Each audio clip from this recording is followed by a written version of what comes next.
ஒளியில் வாசம் செய்பவரே, ஒருவரும் சேர கூடாத ஒளியில் வாசம் செய்பவரே,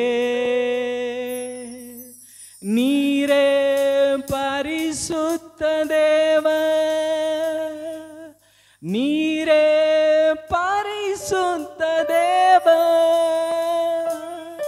நீரே நீர் மாத்திரமே, நீரே நீர் மாத்திரமே, ஒருவர் சேர கூடாத ஒளியில் வாசம் செய்பவரே, ஒருவரும் சேர கூடாத ஒளியில் வாசம் செய்பவரே, நீரே பரிசுத்த தேவன், நீரே பரிசுத்த தேவன், நீரே நீர் மாத்திரமே, நீரே நீர் மாத்திரமே, எல்லாவற்றிற்கும் மேலானவர், எல்லோரிலும் பெரியவர், சகலவற்றையும் சிருஷ்டித்தவர், சர்வ வல்லவரே, எல்லாவற்றிற்கும் எல்லாவற்றிற்கும் மேலானவர், கரங்களை உயர்த்துகிறோமா, எல்லோரிலும் பெரியவர், சகலவற்றையும் சிருஷ்டித்தவர், சர்வ வல்லவரே, உம்மை போல் வேறொரு தெய்வம் இல்லை, நீரே நீர் மாத்திரமே, உம்மை போல் வேறொரு தெய்வம் இல்லை, நீரே நீர் மாத்திரமே, பரிசுத்த பரிசுத்த பரிசுத்தரே, பரிசுத்தர் பரிசுத்தர் பரிசுத்தரே, பரிசுத்த பரிசுத்தர் பரிசுத்தரே, பரிசுத்தர் பரிசுத்தர் பரிசுத்தரே, நீரே நீர் மாத்திரமே, நீரே நீர் மாத்திரமே, ஒருவரும் கூடாத ஒளியில் வாசம் செய்பவரே, ஒருவரும் சேர கூடாத ஒளியில் வாசம் செய்பவரே, நீரே பரிசுத்த தேவன், நீரே பரிசுத்த தேவன், நீரே நீர் மாத்திரமே, நீரே நீர் மாத்திரமே, நீரே நீர் மாத்திரமே, நீரே நீர் மாத்திரமே, நீரே நீர் மாத்திரமே, நீரே நீர் மாத்திரமே. மகா கிருபையும் இரக்கமும் நிறைந்த எங்கள் சர்வ வல்லமுள்ள எங்கள் அன்பின் பரலோக பிதாவே, இந்த பரிசுத்த ஓய்வு நாளிலும் ஆண்டவரே அடியர்களாகி எங்களை தெரிந்து கொண்டு ஆண்டவரே பரலோகத்தின் ஆண்டவரே தூதர்களோடு சேர்ந்து ஆண்டவரே இந்த நாளை நாங்கள் ஆராதிக்க போக எங்களை தகுதிப்படுத்தின எங்களை கூட்டி சேர்த்த நன்மைக்காக நல்ல ஈவுக்காக உமக்கு நன்றி செலுத்துகிறோம் ஆண்டவரே. இதோ இந்த நாளிலும் வந்திருக்கிற ஒவ்வொருவரையும் ஆண்டவரே பேர் பேராக தனித்தனியாக ஆண்டவரே நீர் அப்பா அவர்களை நிரப்ப போகிற கிருபைக்காக நன்றி ஆண்டவரே. இதோ இந்த வேளையில் ஆண்டவரே நாங்கள் ஏறெடுக்க போகிற எல்லா துதி பாடல்கள் ஆண்டவரே ஆராதனை பகுதிகள் எல்லாவற்றிலும் துவக்கம் முதல் முடிவு பெறும் வேத வாசிப்பு பகுதி இன்னும் தகப்பனை ஆண்டவரை நடத்த இருக்கிற ஆண்டவரே ஸ்தோத்திரம் உமது தாசன் கொடுக்க இருக்கிற எல்லா வார்த்தைகளிலும் ஆண்டவரே தேவ மகிமை ஆண்டவரே தேவ பிரசனம் ஆண்டவர் ஒவ்வொருவர்களோடும் இடைபடும்படியாக செபிக்கிறோம். துவக்க முதல் முடிவு பரிந்துரும் பரிசுத்த ஆவியானவரே டாடி நீங்க ஆட்கொள்ள போகிற கிருபைக்காய் நன்றி. சிறுவர் முதல் பெரியோர் வரையும் உமது கண்ட்ரோலுக்குள்ளாக வைத்து ஆண்டவரே எங்களை ஒருமுகப்படுத்தி தேவ நாமத்தை மகிமைப்படுத்த ஆண்டவரே சிறு சபையாய் ஆண்டவரே நாங்கள் வருகிறோம். ஆண்டவரே எங்களை ஆட்கொள்ளும், பலப்படுத்தும், காத்துக்கொள்ளும் ஆண்டவரே. மீதியான பகுதிகள் யாவற்றையும் அப்பா நீ நிரப்ப போகிற கிருபைக்காய், நீ தகப்பன் நடத்த போகிற கிருபைக்காய் நன்றி அப்பா. எல்லா தகப்பனே அப்பா அந்த மின்சார காரியங்கள் ஆண்டவரே அப்பா சிஸ்டம் காரியங்கள் மற்ற எல்லா காரியத்தையும் ஆண்டவர் நீர் பொறுப்பெடுத்துக் கொள்ளும், வழிநடத்தும். எங்கள் ஜெபத்தை கேட்டு ஆண்டவரே அப்பா நீர் பதில் தந்து கொண்டு இருக்கிற கிருபைக்காக அங்கே ஸ்தோத்திரம் தகப்பனே. வர வேண்டிய ஆத்துமகள் சீக்கிரமாய் அப்பா எந்த தடை இல்லாதபடி நல்லபடியாய் வந்து சேர்ந்து அப்பா ஒன்று சேர்ந்து துதிக்க அப்பா ஆராதிக்க அப்பா தகப்பனை சீக்கிரம் கூட்டி சேர்க்கும்படியாக ஜெபிக்கிறோம். எல்லா தடைகளையும் மாற்றிப்படும். துதி கன மகிமை யாவற்றும் நீர் எடுத்துக்கொள்ளும். இயேசுவின் நாமத்தில் ஜெபிக்கிறோம் நல்ல பிதாவே, ஆமென். எல்லாரும் கரங்களை உற்சாகமாய் தட்டி முன்னாடி இருக்கிற சின்ன பிள்ளைங்க எல்லாரும் கைகளை தட்டி உற்சாகம். சர்வ வல்லவரின் சொந்தமானார், சாவை வென்றவர் என் ஜீவனானார். சர்வ வல்லவர் என் எஜமானன், சாவை வென்றவர் என் மணவாளன். சர்வ வல்லவர் என் சொந்தமானார், சாவை வென்றவர் என் ஜீவனானார். சர்வ வல்லவர் என் எஜமானன், சாவை வென்றவர்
நம் தேவனுடைய செய்திக்கு நேராக நாம் கடந்து போவோம். இந்த நாளிலும் நான் உங்களோட கூட சர்வ வல்லமுள்ள தேவன் என்ற தலைப்பில் உங்களோடு நான் பேச விரும்புகிறேன். த ஆல்மைட்டி காட், இந்த தலைப்பில் த காட் ஆஃப் ஆல்மைட்டி, அல்லேலூயா. இந்த தலைப்பில் உங்களோடு நான் பேச விரும்புகிறேன். நம்முடைய தேவன் சர்வ வல்லமுள்ள தேவனாக இருக்கிறார். சர்வ வல்லமுள்ள தேவன் வாசிக்கலாம், ஒரு யாராவது இடத்தில் வாசிக்கலாம். யாத்ராகம் புஸ்தகம் 6ஆம் அதிகாரம் 3ஆம் வசனத்தை ஒரு வாசிக்கலாம். யாத்ராகம் புஸ்தகம் 6ஆம் அதிகாரம். சர்வ வல்லமுள்ள தேவன் என்னும் நாமத்தினால் நான் ஆபிரகாமுக்கும் ஈசாக்குக்கும் யாக்கோபுக்கும் தரிசனம். போதும். இங்கு ஆண்டவராகிய கர்த்தர் மோசேயை பார்த்து இங்கு ஒரு வார்த்தை சொல்லுகிறார். சர்வ வல்லமுள்ள தேவன் என்னும் நாமத்தினால் நான் யாருக்கு தரிசனமானேன்? ஆபிரகாமுக்கும் ஈசாக்குக்கும் யாக்கோபுக்கும் நான் தரிசனமாவேன் என்று ஆண்டவர் சொல்லுகிறார். அல்லேலூயா.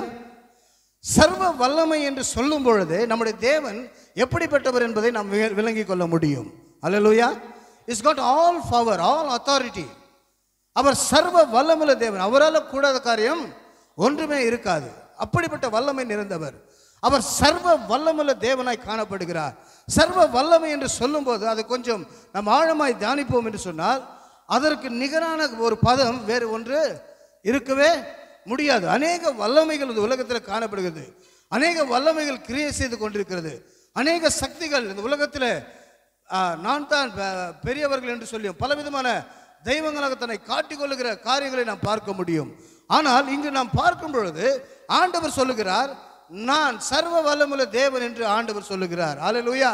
கடந்த வாரத்தில் கூட நாம் பார்த்தோம், ஆபிரகாம் 99 வயதாக இருக்கும்போது அவனை பார்த்து ஆண்டவர் என்ன சொன்னார்?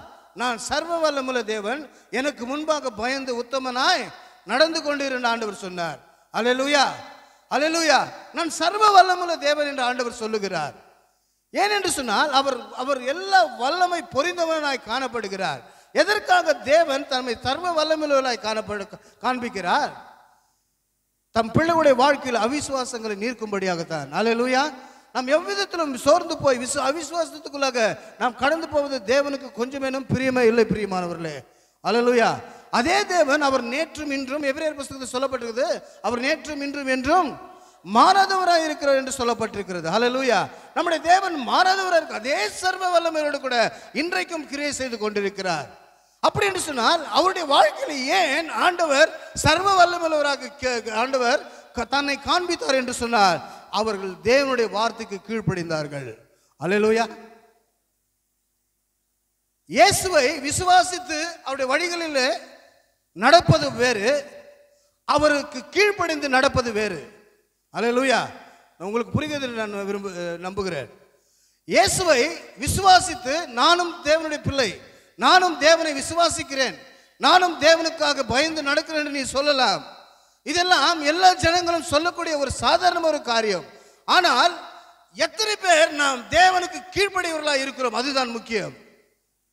எல்லாரும் விசுவாசிக்கலாம், ஆனால் எல்லாரும் கீழ்ப்படுகிறார்கள் என்றால் அதுதான் கொஞ்சம் யோசிக்க வேண்டிய ஒரு காரியமாக இருக்கிறது. அல்லேலூயா. பாவம் செய்யாதே, பாவத்தின் சம்பளம் மரணம் என்று சொல்லும் பொழுது எத்தனை பேர் பயந்து பாவத்தை விட்டு விலகுவர்களாய் நாம் காணப்படுகிறோம்? இதுதான் கீழ்ப்படிதல்.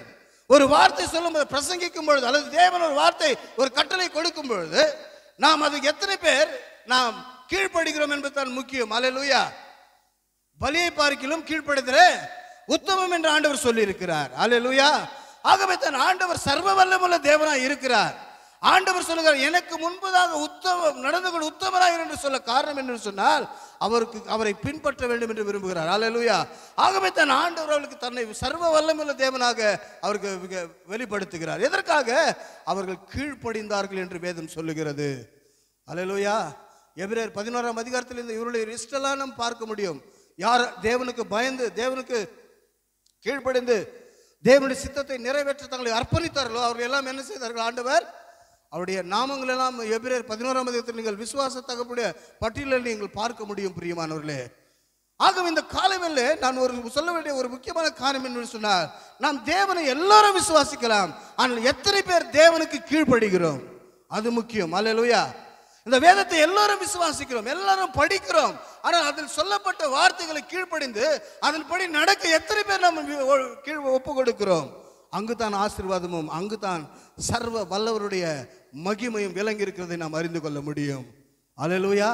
நாம் கீழ்ப்படியும் போது அற்புதங்களை பார்க்க முடியும். பிரியமானவர்களே, எதற்காக அநேக கிறிஸ்துடைய வாழ்க்கையில பல வருட கிறிஸ்தவர்கள் என்று சொல்லியும் பல வருடங்களாக நாங்கள் தேவனை விசுவாசிக்கிறோம் என்று சொல்லியும் பலவிதங்களாக நாங்கள் தேவனுக்காக நாங்கள் போய் தேவனுடைய ஆலயத்துக்கு தவறாமல் போகிறோம், தவறாமல் வேதத்தை வாசிக்கிறோம், தவறாமல் எல்லா ஜப கூட்டத்திலும் கலந்து கொள்கிறோம், தவறாமல் எல்லா வீட்டு கூட்டங்களிலும் போகிறோம், எல்லா விதமான காரியங்கள் நாங்கள் பங்கு பெறுகிறோம். ஆனால் ஏன் எங்கள் வாழ்க்கையில் அற்புதம் நடக்கவில்லை என்று நீங்கள் ஒரு கேள்வியை கேட்பீர்கள் என்று சொன்னால் அதற்கு ஒரே ஒரு பதில், நாங்கள் ஆண்டவரை விசுவாசிக்கிறோம் ஆனால் ஆண்டவருக்கு கீழ்ப்படிவதில்லை. அல்லேலூயா. பிசாசும் தேவன் உண்டு என்று விசுவாசித்து பயந்து நடுங்குகிறது என்று சொல்லப்பட்டிருக்கிறது. நாம ஆண்டவருக்கு என்ன பண்றோம்? விசுவாசிக்கிறோம். அது விசுவாசித்து பயந்து நடுங்குகிறது என்று சொல்லப்பட்டிருக்கிறது. ஆகவே நம்முடைய தேவன் அவர் எவ்வளவு மகத்துவம் என்பதை நம்முடைய முற்பிதாக்களாகிய ஆபிரகாம், ஈசாக்கு, யாக்கோபுக்கும் அவர் வெளிப்படுத்தினார். பிரியமானவர்களே, அல்லேலூயா, அல்லேலூயா. நம் தேவன் எல்லா வல்லமைகளையும் முறியடித்து நமக்கு கீழ்ப்படுத்துகிற தேவனாய் இருக்கிறார். அப்படிப்பட்ட வல்லமை நிறைந்த ஒரு தேவனாய் அவர் காணப்படுகிறார். அல்லேலூயா. அது மாத்திரம் ஆண்டு சொன்னார், அவருடைய பிசாசின் கிரியைகளை அழிக்கும்படி தேவன் மனுஷகுமாரன் வெளிப்பட்டார் என்று சொல்லப்பட்டிருக்கிறது. அவர் நம்முடைய பாதங்களுக்கு கீழ்ப்படுத்துகிற தேவனாய் இருக்கிறார். ஆகவே இயற்கைக்கு ஒரு வல்லமை உண்டு. இந்த இயற்கையை நாம் பார்க்கும்போது இந்த காற்றுக்கும் கடலுக்கும் அல்லது சூரியனுக்கும் சந்திரனுக்கும் ஒரு வல்லமை இருக்கிறது. இவங்களெல்லாம் ஒரு வல்லமை படைத்திருக்கிறது. ஆண்டவராக இயேசு கிறிஸ்து கடலில் செல்லும் பொழுது ஒரு தூங்குகிறவரை போல் அவர் அவ்விதமாக பாசாங்கு செய்து கொண்டிருக்கிறார். அவ்விதமான சூழ்நிலையில் சீஷர்கள் போய் கொண்டிருக்கும் பொழுது படகு எப்படி அலைவுபட்டது? சூறை காற்று பெருங்காற்றினாலும் அது என்ன பட்டது? அலைவுபட்டது. அப்பொழுது என்ன செய்தார்கள்? ஐயரே, மடிந்து போகிற எங்களை என்ன பண்ணுங்க, காப்பாற்றுகின்ற அலறினார்கள். அவர் எழுந்து காற்றையும் கடலையும் அதற்றினார். அல்லேலூயா. அவர்கள் சொன்ன ஒரு வார்த்தை அப்பொழுது, இவர் எப்படிப்பட்டவரோ காற்றும் கடலும் இவருக்கு கீழ்ப்படுகிறது. காற்றும் கடலும் யாருக்கு கீழ்ப்படுகிறது? தேவனுக்கு கீழ்ப்படுகிறது. அவருடைய சாயலால் படைக்கப்பட்ட நாம் தேவனுக்கு கீழ்ப்படுகிறோமா? We are lacking many things because of our obedience. நாம் கீழ்ப்படிவதன் நிமித்தமாக அநேக காரியங்களை நாம் தேவனிடத்திலிருந்து இழந்து போய் விடுகிறோம். பிரியமானவர்களே, கேள்விக்குறி ஆகிறோம். ஜனங்களுக்கு மத்தியிலாக, அந்நிய ஜனங்களுக்கு முன்பதாக, வசிக்கிற இடத்துல அல்லது மற்ற ஜனங்களுக்கு முன்பதாக, சமுதாயத்தில் நம்முடைய வாழ்க்கை குறித்து இவர்கள் தேவனை தேடுகிறார்கள், தேவனுடைய ஆலயத்துக்கு தவறாமல் போகிறார்கள், தேவனை விசுவாசிக்கிறார்கள். ஆனால் இவருடைய வாழ்க்கையில் ஒரு ஆசீர்வாதம் காணவில்லை என்று சொல்லி மற்றவர்கள் கேள்விக்குறியாக நாம் மாறிவிடுகிறோம். காரணம் என்னவென்று சொன்னால், நாம் விசுவாசிக்கிறோம், ஆலயத்துக்கு போகிறோம், காணிக்கை கொடுக்கிறோம், தசம்பாகம் கொடுக்கிறோம். ஆனால் தேவன் சொன்ன வார்த்தைகளுக்கு நாம் என்ன செய்வதில்லை? கீழ்ப்படிவதில்லை. அல்லேலூயா, அல்லேலூயா. ஏசாயா 45:11 வாசிக்கலாம். ஏசாயாவின் தீர்க்கதரிசன புஸ்தகம் 45:11.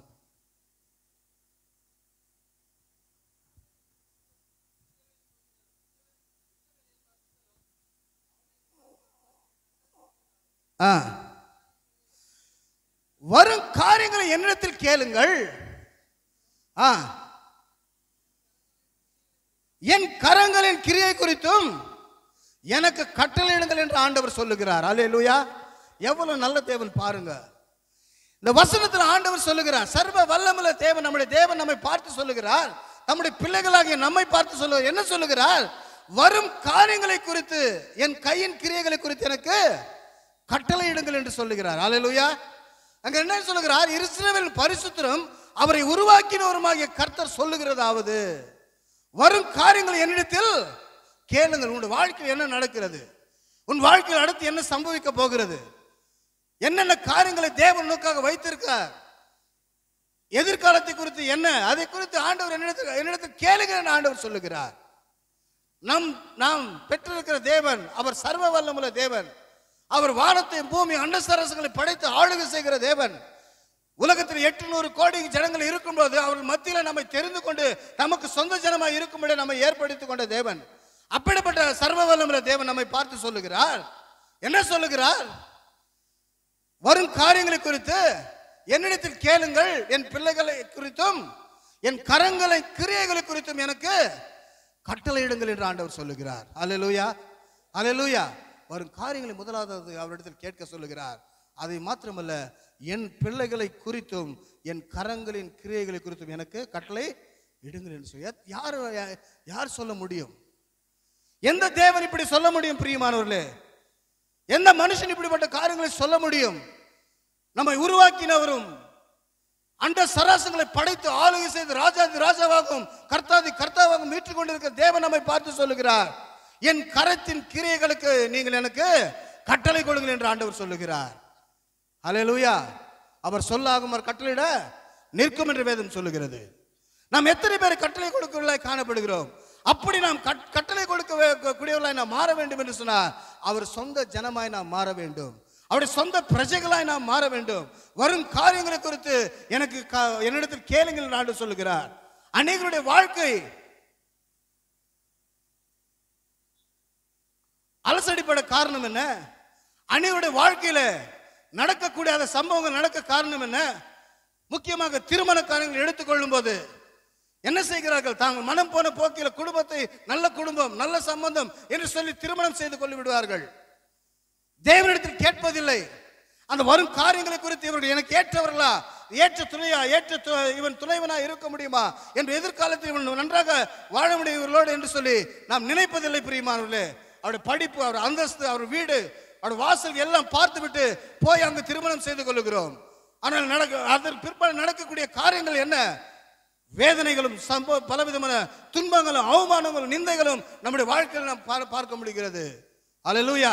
ஆகவே தான் ஆண்டவர் நம்மை பார்த்து சொல்லுகிறார், தம்மால் ரட்சிக்கப்பட்ட ஜனத்தை பார்த்து ஆண்டவர் கேட்கிறார், தம்மால் அபிஷேகப்பட்ட ஜனங்களை கூட்டத்தை பார்த்து கேட்கிறார், தம்மால் தெரிந்து கொள்ளப்பட்ட ஜனங்களை பார்த்து சொல்லுகிறார், என்னிட வரும் காரியங்களை குறித்து என்னிடத்தில் கேளுங்கள் என்று ஆண்டவர் சொல்லுகிறார். அது மாத்திரமல்ல, என் கரத்தின் கிரியைகளுக்கு நீங்கள் கட்டளையிடுங்கள் என்று ஆண்டவர் சொல்லுகிறார். எத்தனை பேர் நாம் சொல்லுகிறோம்? யோசித்து பாருங்கள், யோசித்து பாருங்கள் பிரியமானவர்களே. கர்த்தருடைய வழியில் உத்தமமாய் நடந்து கொண்டு போய் கொண்டிருக்கும் போது பிசாசன் தடைகளை கொண்டு வருவான். தேவனுடைய திட்டங்களை நிறைவேற்றக்கூடாதபடிக்கு பிசாசன் பலவிதமான தந்திரமான காரியங்களை காண்பிப்பான், உலக ஆசாபாசங்களை காண்பிப்பான். ஏதேன் தோட்டத்தில் அந்த கன்னியை பார்க்கும்போது அவருக்கு ஏவாளுக்கு எவ்விதமாய் தெரிந்தது? புசிப்புக்கு நல்லதாக காணப்பட்டது, கண்கள் அது தெளிவிக்கிறதாக காணப்பட்டது. அதன் சாப்பிட்ட பிறகு தான் அவளுடைய கண்கள் திறக்கப்பட்டது. அல்லேலூயா. அப்படித்தான் நம்முடைய வாழ்க்கையில ஒரு பாவத்துக்குள்ளாக போகும்போது இன்பமாக தான் தெரியும், அது குள்ளாய் போய் விழுந்த பிறகுதான் நம் கண்கள் திறக்கப்பட்டு விடும். நாம் எந்த நிலைமையிலும் ஐயோ பரிதாபமான சூழ்நிலைக்குள்ளாக நாம் கடந்து போய் விடுவோம். பிரியமானவர்களே, அல்லேலூயா. நாம் ஜாக்கிரதையா இருக்க வேண்டும். நாம் சர்வ வல்லமுள்ள தேவனுடைய பிள்ளைகள், வானத்தையும் பூமியும் படைத்த அண்ட சராசரங்கள் ஆளுகை செய்கிற தேவனுடைய பிள்ளைகள். பாருங்க, இந்த அந்தமானத்தை எடுத்துக்கொள்ளுங்கள், அல்லது இந்திய தேசத்தில் எடுத்துக்கொள்ளுங்கள். எத்தனையோ கோடி பேர் இருக்கிறார்கள். நம்ம இந்திய தேசத்தில் 144 கோடி பேருக்கு மேலாக இருக்கிறார்கள். அவர்கள் மத்தியில தேவன் தன் சொந்த ஜனமா இருக்கும்படியாக நம்மை அவர் தெரிந்து கொண்டிருக்கிறார். அல்லேலூயா, அல்லேலூயா. அவர் ஆபிரகாம், ஈசாக்குக்கும் யாக்கோபுக்கும் சர்வ வல்லமுள்ள தேவன் என்ற நாமத்தை வெளிப்படுத்தினார். உனக்கு எதை குறித்து வெளிப்படுத்த விரும்புகிறார்? யோசித்து பாருங்கள். ஆனால் மோசேக்கு என்னவென்று வெளிப்படுத்தினார்? யெகோவா என்னும் நாமத்தினால் அவனுக்கு வெளிப்பட்டார். அல்லேலூயா. உன் வாழ்க்கையில் ஆண்டவர் எப்படிப்பட்டவராய் வெளிப்பட நீ விருப்பம் கொண்டிருக்கிறாய்? உன் வியாதிகளை சுகமாக்குறவராக நீ விரும்புகிறாயா? உன் பிரச்சனைகளை மாற்றுகிறவர் தேவனாய் நீ காண வேண்டும் என்று விரும்புகிறாயா? அல்லது பிசாசின் போராட்டத்தில் அமிழ்ந்து கொண்டிருக்கிற என் குடும்பம், என் சமுதாயமும் விடுவிக்கப்பட வேண்டும் என்று விடுதலை நாயகனாக அவரை எதிர்பார்த்து கொண்டிருக்கிறாயா? அல்லது உன் சூழ்நிலை எல்லாம் மாற்றுகிற எல்லா காரியங்களும் விடுதலை கொடுக்கிற விடுதலை நாயகனாக அவரை எதிர்பார்த்து கொண்டிருக்கிறாயா? சர்வ வல்லமுள்ள தேவன் என்ற நாமத்தினாலே அவனுக்கு 3 பேருக்கும் வெளிப்பட்ட தேவன் இந்த காலையில் உனக்கும் எனக்கும் அவருடைய வல்லமை வெளிப்படுத்த அவர் விருப்பமுள்ளவராய் காணப்படுகிறார். அல்லேலூயா. தம்முடைய வல்லமை விளங்க பண்ணும்படி பூமி எங்கும் அவருடைய கண்கள் உலாவுகிறது என்று வேதம் சொல்லுகிறது. அல்லேலூயா, அல்லேலூயா. தேவனை தேடுக உணர்வுள்ள இருதயம் உண்டோ என்று என்ன பார்க்கிறார்? தேவன் தேடி பார்க்க என்று வேதம் சொல்லுகிறது. திறப்பில் நிற்கவும் சுவரை அடைக்கும் ஒருவனை தேடினேன், ஒருவனையும் காணேன் என்று சொல்லுகிறார். ஏன் காணவில்லை? கீழ்ப்படிக்குரிய ஆத்துமாக்கள் இல்லை, கீழ்ப்படிக்குரிய பிள்ளைகள் காணப்படவில்லை. பிரியமானவர்களே, இத்தனை பேர்கள் தேவனுடைய நாமத்தில் அழைக்கப்பட்டவர்கள், இத்தனை பேர்கள் தேவனுடைய வல்லமையினால் இழுத்துக் கொள்ளப்பட்டவர்கள், தன் சொந்த ஜனமாய் இருக்கும்படி தெரிந்து கொள்ளப்பட்டவர்கள். ஆனால் இவர் எல்லாரும் மத்தியிலும் தன் சுயத்துக்காக வாழ்கிறவர்களாக தேவன் பார்த்தாரே அல்லாமல் ஒருவனாகிலும் அழிந்து போகிற ஜனங்களுக்காக திறப்பில் நிற்கும்படியாக ஒருவனையும் காணவில்லை என்று ஆண்டவர் சொல்லுகிறார். அவருடைய அங்கலாய்ப்பை பாருங்கள் பிரியமானவர்களே, அவருடைய துடிப்பை நீங்கள் கொஞ்சம் யோசித்து பாருங்கள். நம்மை தெரிந்து கொண்டது எதற்காக? மோசே எதற்காக தெரிந்து கொண்டார்? திறப்பின் வாயிலில் நிற்கும்படியாகத்தான். அவன் உண்மையாக அந்த காரியத்தை செய்தான். எப்படி செய்தான்? ஜனங்களை அழிக்க வரும்போது என்ன செய்வான்? திறப்பின் வாயில போய், ஆண்டவரே என்னை வேணால் கொன்று போட்டு விடும், இந்த ஜனங்களை அழிக்க வேண்டாம் என்று சொல்லுவார். என் பேரை வேண்டுமானால் ஜீவ புஸ்தகத்தில் கிறுக்கி போட்டு விடும் ஆண்டவரே, இவர்களை ஒன்றும் செய்யாமல் என்று போராடும். அவன் தான் திறப்பில் இருக்கக்கூடிய ஒரு மனுஷனாய் காணப்படுகிறான். அல்லேலூயா, அல்லேலூயா. நாம் சர்வ வல்லவரோடு இணைந்திருந்தால் பல காரியங்கள் நம்முடைய வாழ்க்கையை நாம் சுதந்திரித்துக் கொள்ள முடியும். நம்முடைய வாழ்க்கையில் பல விதமான கேள்விகளுக்கு பதில் நமக்கு கிடைக்கும் பிரியமானவர்களே. அல்லேலூயா. வாசிக்கலாம். யோசுவாவின் புஸ்தகம் 10ஆம் அதிகாரம் 12ஆம் வசனத்தை வாசிக்கலாம்.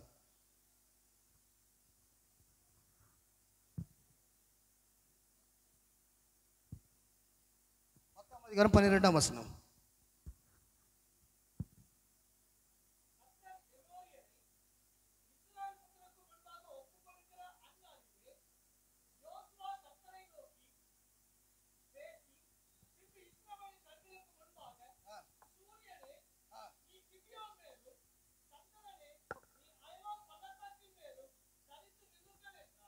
அல்லேலூயா. எல்லாம் கரங்க தட்டி தேவனை மகிமைப்படுத்தலாமா?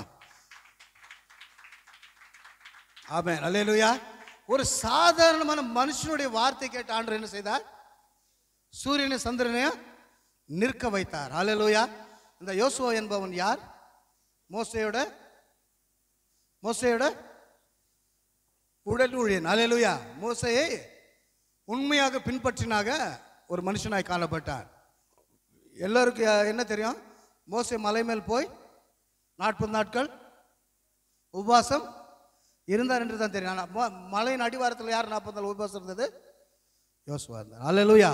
அதற்காக தான் ஆண்டவர் சொன்னார், நான் மோசையோடு இருந்தது போல உன்னோடு கூட இருப்பேன். மோசேக்கு அடுத்து அந்த தலைமைத்துவம் யாருக்கு கொடுத்தாரு? யோசுவா. ஆண்டவர் உண்மை உத்தமாய் நடக்கிறவர்களை கனம் பண்ணாமல் விடவே மாட்டார். அல்லேலூயா, அல்லேலூயா, அல்லேலூயா. நீ உண்மை உத்துமாய் நடப்பாய் என்று சொன்னார், எந்த இடத்தில் உன்னை உயர்த்தப்படுவா என்று யாருக்கும் தெரியாது. எந்த இடத்தில் உன்னை கொண்டு போய் நிறுத்தி அழகு பார்ப்பார் என்று உனக்கு தெரியாது. நீ உண்மை உத்தமா இருப்பாய் என்று சொன்னார், எந்த நேரத்தில் எந்த பதவி உயர்வு அல்லது எந்த ஆசீர்வாதம் உன்னை தேடி வரும் என்பது உனக்கு தெரியாது. பிரியமானவர்களே, தாவீது வனாந்தரத்தில் உண்மை உத்தமா தேவனை நோக்கி அவன் ஆராதித்துக் கொண்டிருந்தான். அவன் எல்லா ஆடுகளை ஒரு பக்கம் வைத்துவிட்டு, இந்த ஆடுகளுக்கு நான் மேய்ப்பனாக இருந்தால் எனக்கு யார் மேய்ப்பராக இருக்கிறார்? கர்த்தர் எனக்கு மேய்ப்பராக இருக்கிறார் சொல்லி அவன் சொல்லி துதித்துக் கொண்டிருந்தான். அப்படிப்பட்ட மனுஷனை தான் தேவன் இவன் என்னை உத்தம உண்மையாக பின்பற்றார் என்று சொல்லி ஆடுகளை மேய்த்துக் கொண்டிருந்தவனை அரசனாக மாற்றினார். அல்லேலூயா. இப்போ யோசித்து பாருங்க, நம்ம இந்தியா தேசத்தில் யாராவது ஆடு மேய்க்கிறவனை கூட்டின்னு போயிட்டு பிரைம் மினிஸ்டர் ஆக்குனா எப்படி இருக்கும்? இதுதான் கர்த்தர் செய்தார். அல்லேலூயா. இதே காரியத்தை தான் கர்த்தர் செய்தார். ஆடுகளை மேய்த்து கொண்டிருந்தவனை கொண்டு போய் எங்க வைத்தார் ஆண்டவர்? அரசனையில் அமர வைத்தார். நீயும் நான் உத்தமமாய் அவரை பின்பற்றுவோம் என்று சொன்னார். தேவன் நம்முடைய வாழ்க்கையில் அற்புதங்களை செய்வார். பிரியமானவர்களே, யோசேப்பின் மீது பலவிதமான காரியங்கள் அவர்கள் மீது குற்றம் சாட்டப்பட்டது. அந்த அரண்மனையில் செய்யாத தவறுக்கெல்லாம் அவன் தண்டனை அனுபவித்துக் கொண்டிருந்தான். இளம் வாலிபன், 17 வயது வாலிபன், இளம் வாலிபன், செய்யாத தவறுக்கெல்லாம் அவன் கொண்டு போய் எங்க செய்தார்கள்? சிறையில் அடைத்து வைத்தார்கள். காரணம் என்ன? அவன் செய்யாத குற்றத்துக்கு. ஆனாலும் அவன் தேவனை உத்தம உண்மையாய் பின்பற்றினான். அந்த ஸ்திரீ அவனை பிடித்து இழுக்கும் பொழுது கூட அவன் ஒரு வார்த்தை சொன்னான், இத்தனை பெரிய பொல்லாப்புக்கு இணங்கி தேவனுக்கு பயப்படாமல் இருப்பது எப்படி என்று சொன்னான். அல்லேலூயா. என் தேவனுக்கு விரோதமாக இத்தனை பெரிய பொல்லாங்கை நான் எப்படி செய்வதென்று அவன் தன் வஸ்திரங்களை உதறிவிட்டு ஓடினான் என்று சொல்லப்பட்டிருக்கிறது. நாள் ஒன்று வந்தது பிரியமானவர்களே, 13 ஆண்டுகள் அவன் கஷ்டப்பட்டான். தன்னுடைய 30வது வயதிலே அந்த நாட்டுடைய பார்வனுக்கு ஒரு சொப்பனம் வந்தது. அந்த சொப்பனம் ஒரு நாள் விடுவிக்க கூடாமற் போனது. ஆனால் யாருக்கு வெளிப்படுத்தப்பட்டது? யோசேப்புக்கு வெளிப்படுத்த. ஆண்டவர் உயர்த்த வேண்டும் என்று சொன்னால் மற்றவருடைய வாழ்க்கையில் காணப்படும் பிரச்சனைகளை உனக்கு வெளிப்படுத்தி உன்னை உயர்த்துவார். ஹல்லேலூயா, ஹல்லேலூயா. அந்த வாலிபனுக்கு தேவன் 30வது வயதிலே அந்த சொப்பனங்களுடைய தரிசனங்கள் குறித்த அந்த ஞானத்தை கொடுத்து ராஜா அந்த பார்வனுக்கு வெளிப்படுத்தும் பொழுது, உன்னை காட்டிலும் ஞானவன் ஒருவனும் இல்லை, ஆகவே எனக்கு அடுத்ததாக நீர் என்று சொல்லி இவர் கவர்னராகவும் இவன் பிரதான மந்திரியாகவும் யாரை நியமித்தார்கள்? யோசேப்பை. ஹல்லேலூயா.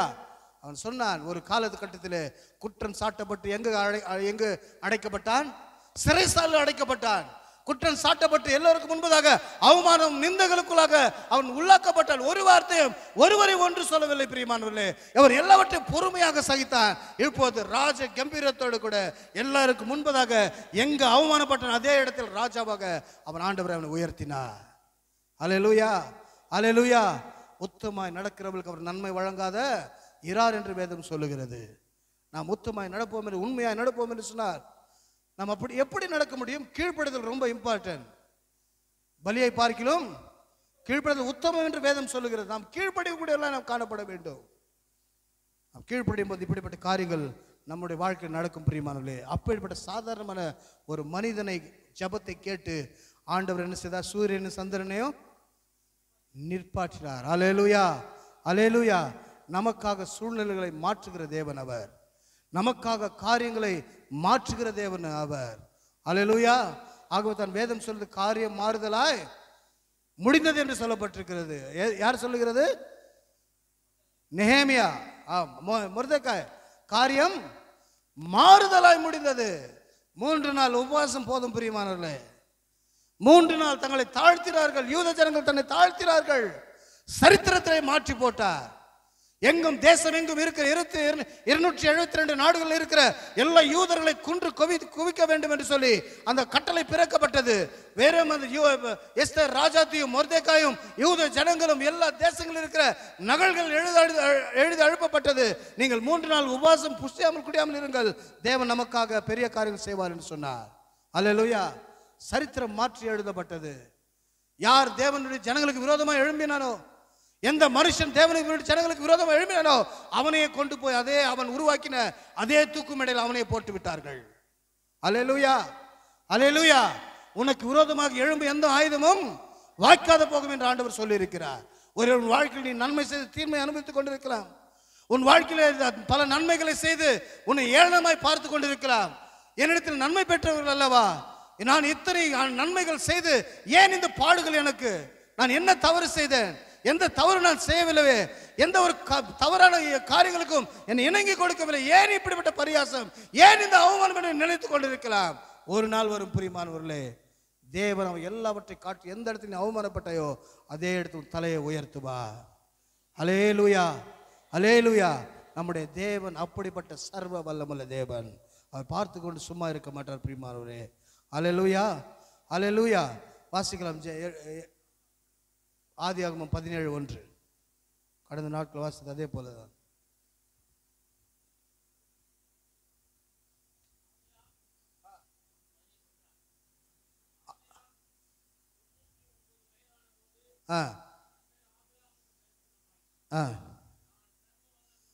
நான் சர்வ வல்லமுள்ள தேவன், எனக்கு முன்புதான் நடந்து கொண்டு எப்படி இருக்கு சொன்னாரு? உத்தமனாயர் என்று சொன்னார். அல்லேலூயா. அவர் சர்வ வல்லமுள்ள தேவன் பிரியமானவர்களே. அவர் சர்வ வல்லமுள்ள தேவன். அவரை பார்த்து சொல்லுகிறார், நான் சர்வ. ஆகவே தான் மோசேயை பார்த்து ஆண்டு சொன்னார், நான் ஆபிரகாம் ஈசாக்கும் யாக்கோபுக்கும் எப்படி வெளிப்பட்டேன்? சர்வ வல்லமுள்ள தேவனாக வெளிப்பட்டேன். இப்போது நம்முடைய வாழ்க்கையில அவர் எதிர் வல்லவர் என்று சொல்லி சில காரியங்களை பார்த்து நாம் முடிக்கலாம். வாசிக்கலாம். மத்தேயு எழுதின சுவிசேஷம் 9ஆம் அதிகாரம் 28ஆம் வசனத்தை வாசிக்கலாம். மத்தேயு எழுதின சுவிசேஷம் 9ஆம் அதிகாரம் 28ஆம் வசனம்.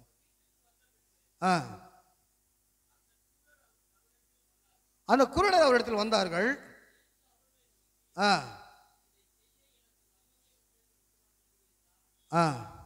இதை செய்ய எனக்கு வல்லமை உண்டு என்று விசுவாசிக்கிறல்லா என்று அந்த குருடர்களை பார்த்து யார் கேட்டது?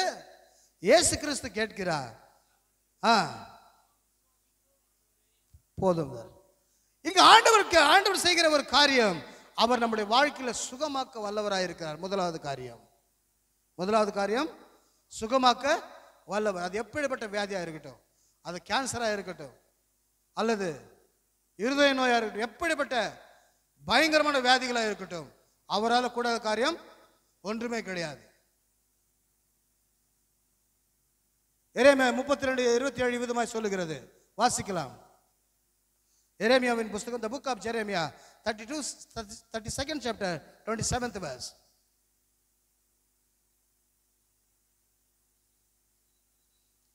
வாசி. 27. இதோ நான் மாம்சமான யாவருக்கும் தேவனாகிய கர்த்தர், என்னால செய்யக்கூடாத அதிசயமான காரியம் ஒன்றுண்டோ என்று என்ன கேட்கிறார்? ஒரு கேள்விக்குறி அங்கு வைக்கிறார்.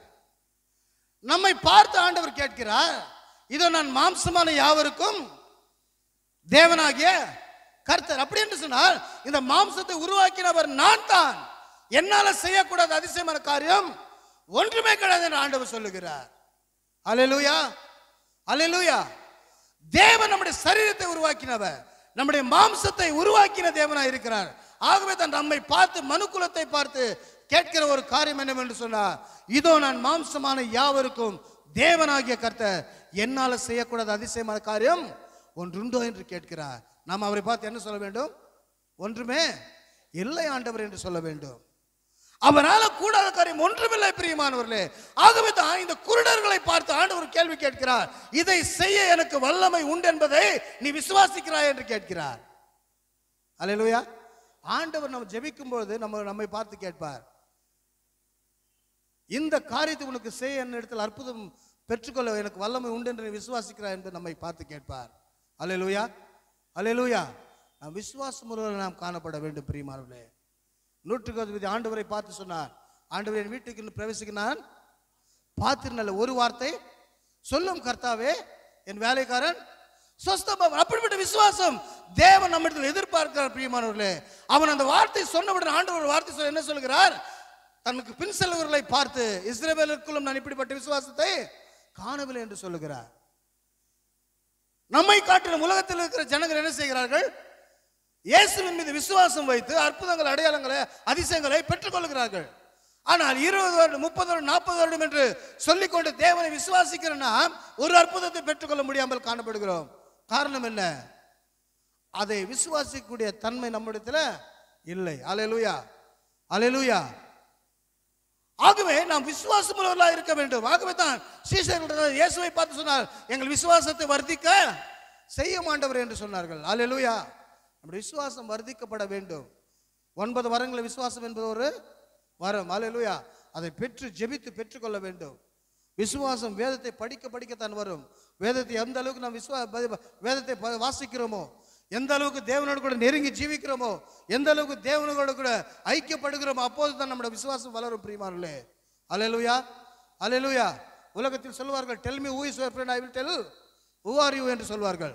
உன் நண்பன் யார் எனக்கு காண்பி, நீ யார் என்பது நான் சொல்லுவேன் சொல்லுகிறார். இயேசுவோடு கூட நீ நண்பனாக, இயேசுவோடு கூட நீ கை கோர்த்து கரம் பிடித்து நடப்பாய் என்று சொன்னார். அவருடைய திவ்ய சுபாவம் உனக்குள்ளாய் வரும். அவருக்குள்ள இருக்கிற விசுவாசம் நமக்குள்ளாய் வரும். அவரோடு கூட ஐக்கியப்பட்டு வாழும்போது அவருக்குள்ள இருக்கிற திவ்ய குணங்கள் அல்லது திவ்ய சுபாவங்கள், அவருக்குள்ள இருக்கிற எல்லா விதமான காரியங்கள் நமக்குள்ளாய் வரும் பிரியமானவர்களே. ஆனால் நாம் வேதத்தை வாசிப்பதில்லை. அல்லேலூயா. உலகத்தில் ஒரு புஸ்தகம் இருக்கு, பேசக்கூடிய புஸ்தகம் எது சொல்லுங்க? வேதம் தான். அல்லேலூயா. ஆங்கிலத்தில் சொல்லுங்க, it is a talking book. என்னது? It is a talking book. இது பேசுகிற ஒரு புஸ்தகம். வேற எந்த புஸ்தகத்தை படிக்கும்போது சரித்திரத்தை படித்ததை போல இருக்கும். வேற எந்த புஸ்தகத்தை படிக்கும் பொழுதும் அதோடைய ஹிஸ்டரியை ஆராய்வதை போல இருக்கும். ஆனால் இதை படிக்கும் போது மாத்திரமே இது நம்மோடு கூட பேசும். அல்லேலூயா, அல்லேலூயா. கர்த்தருடைய வேதம் குறைவற்றதும் ஆத்மாவை உயிர்ப்பிக்கிறதுமாய் இருக்குது. உன் ஆத்மா சோர்ந்து போகும்போது இந்த வேதம் உன்னை உயிர்ப்பிக்கக்கூடியதாய் காணப்படுகிறது. உனக்குள்ளாய் வியாதி இருக்கும்போது அவர் வேதம் சொல்லுகிறது, வார்த்தை அனுப்பி அவர்களை சொஸ்தமாக்கிறார் என்று சொல்லப்பட்டிருக்கிறது. நாம் வேதத்தை வாசிக்கும் போது மாத்திரமே அதுக்குள்ள இருக்கிற காரியங்களை நாம் பெற்றுக்கொள்ள முடியும் பிரியமானவர்களே. அல்லேலூயா. அநேகருடைய வாழ்க்கையில் அற்புதங்கள் நடக்காது இருக்க காரணம் என்ன? அவிசுவாசத்தினால் அமிழ்ந்து போக காரணம் என்ன? வேதத்தை வாசிக்காத நிமித்தமாக தான். இயேசுவை குறித்து நன்றாக அந்த அறிவு நமக்கு இல்லாத நிமித்தமாகத்தான். ஆகவே வேதம் சொல்லுகிறது, கிறிஸ்துவ இயேசுக்குள்ள இருந்த சிந்தை உங்களுக்குள்ளாக இருக்க கடவுது என்று சொல்லப்பட்டிருக்கிறது. ஆகவே தேவனுக்குள்ள இருந்த சிந்தை நமக்குள்ள இருக்க வேண்டும். அவர் சுகமாக்க வல்லவர். முதலாவதாக அவர் சுகமாக்க வல்லவர். எதில் சுகமாக்க வல்லவர்? நம் சரீரத்தை சுகமாக்க வல்லவர். அவர் நம் ஆத்மாவை சுகமாக்க வல்லவர். நம் ஆவியை சுகமாக்க அவர் வல்லவர். பிரியமானவர்களே, அல்லேலூயா. அவர் சத்துவம் இல்லாத சத்துவத்தை பெருக பண்ணுகிற தேவனாய் இருக்கிறார். அல்லேலூயா, அல்லேலூயா. ஆகவே நாம் என்ன செய்ய வேண்டும்? இவர்களை பார்க்கும்பொழுது இதை எனக்கு செய்ய வல்லமை என்று நீங்கள் விசுவாசிக்கிறீர்களா என்று யாரை பார்த்து கேட்கிறார்? அந்த குருடர்களை பார்த்து கேட்கிறார். அவர் என்ன சொல்லுகிறார்கள்? ஆம் ஆண்டவரே என்று சொல்லுகிறார்கள். நம்மை பார்த்து இந்த காலையில் கூட தேவன் நம்மை பார்த்து இதுதான் சொல்லுகிறார். அல்லேலூயா. இப்போது நம்ம ஒரு சில காரியங்கள் நாம் பார்க்கலாம். முதலாவதாக நிறைவேற்ற வல்லவர். சொல்லுங்க, நிறைவேற்ற வல்லவர். வாசிக்கலாம். ரோமர் எழுதின நிருபம் 4:21. முதலாவது காரியம் நிறைவேற்ற வல்லவர். ரோமருக்கு எழுதின நிருபம், தேவன் வாக்குத்தத்தம் பண்ணினதை நிறைவேற்ற வல்லவராயிருக்கிறது முழு நிச்சயமாய் நம்பி தேவனை மகிமைப்படுத்தி விசுவாசத்தில் வல்லவனானான். யாரு? ஆபிரகாம். எதுல வல்லவனானாங்க? சிலர் தன்னுடைய பாடி பில்டிங்ல வல்லவர் ஆவார்கள், சிலர் தன்னுடைய பர்சனாலிட்டியில வல்லவர் ஆவார்கள். ஆனால் இவன் எதில வல்லவனானான்? விசுவாசத்தில் வல்லவனானான். அல்லேலூயா. நாம் எதில வல்லவர்களாய் காணப்படுகிறோம்? ஆண்டவருடைய வசனம் தெளிவாய் சொல்லப்பட்டது, தேவன் வாக்குத்தத்தம் பண்ணினதை நிறைவேற்ற வல்லவராய் இருக்க என்று சொல்லி முழு நிச்சயமாய் அவன் நம்பினான் என்று சொல்லப்பட்டிருக்கிறது. நமக்கு ஒரு வாக்குத்தத்தத்தை கொடுக்கும் பொழுது நாம் எத்தனை பேர் விசுவாசிக்கிறோம்? பிரியமானவர்களே, ஆண்டு சொல்லியிருப்பார், நான் இன்று முதல் உன்னை ஆசீர்வதிப்பேன் சொல்லியிருப்பார். ஆனால் நம்ம என்ன பண்ணியிருப்போம்? தரித்திரத்தில் வாழ்ந்து கொண்டிருப்போம். காரணம் என்ன? அந்த வசனத்தை விசுவாசிக்கவில்லை. அது மாத்திரமல்ல, அதை நிறைவேற்ற வல்லவராய் இருக்கிறார் என்று முழு நிச்சயம் நமக்கு கிடையாது. அந்த நம்பிக்கை நம்ம இடத்தில் கிடையாது. உலக காரியங்களுக்கு கொடுக்கிற முக்கியத்துவத்தை நாம் யாருக்கு கொடுப்பதில்லை? நம்முடைய விசுவாசத்துக்கு, தேவன் மீது இருக்கிற நம்பிக்கைக்கு நாம் கொடுப்பதில்லை. ஆகவே தான் நாம் அதை பெற்றுக்கொள்ள முடியாதவர்களை நாம் காணப்படுகிறோம். அந்த ரோமர் புஸ்தகத்தில் இவரை குறித்து பாருங்க, பரிசுத்த பவுல் எழுதுகிறார். எப்படி எழுதுகிறார்? அவர் முழு நிச்சயமாய் நம்பி தேவனை மகிமைப்படுத்தி விசுவாசத்தில் வல்லவனானான். அவன் முழு நிச்சயமாய் நம்பினான். அது மாத்திரமல்ல, தேவனை அவன் மகிமைப்படுத்தினான் என்று சொல்லப்பட்டிருக்கிறது. ஆபத்து காலத்தை என்னை நோக்கி கூப்பிடு, நான் உன்னை விடுவிப்பேன், நீ என்னை மகிமைப்படுத்துவாய். நாம் கூப்பிட வேண்டிய காரியம் நம்ம இடத்தில் இருக்கிறது. நமக்கு ஆபத்து காலத்தை யாரை நோக்கி கூப்பிட வேண்டும்?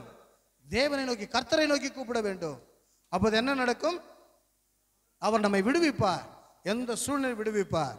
அல்லேலூயா, அல்லேலூயா. அவர் நம்மை விடுவிப்பார். நீ என்னை மகிமைப்படுத்துவாய் என்று சொல்லப்பட்டிருக்கிறது. மனுஷனிடத்தில் போவாய் என்று சொன்னால் அவமானத்தை, நிந்தைகளை நீ சுமந்து கொண்டு வர வேண்டியது இருக்கும். அல்லேலூயா. ஒரு இடத்துல நீ போய் சொல்லி பாருங்க, அவங்க என்ன செய்வாங்க? எல்லாருக்கும் பிரபலம் பண்ணிடுவாங்க. நீங்க சொல்லிட்டு வருவீங்க, என்னன்னு சொல்லுவீங்க? என்னோட பிரச்சனை இப்படி இருக்குது, யாருக்கும் சொல்லாதீங்கன்னு சொல்லிட்டு வருவீங்க. அவங்களுக்கு முக்கியமானவங்களுக்கு என்ன சொல்லுவாங்க?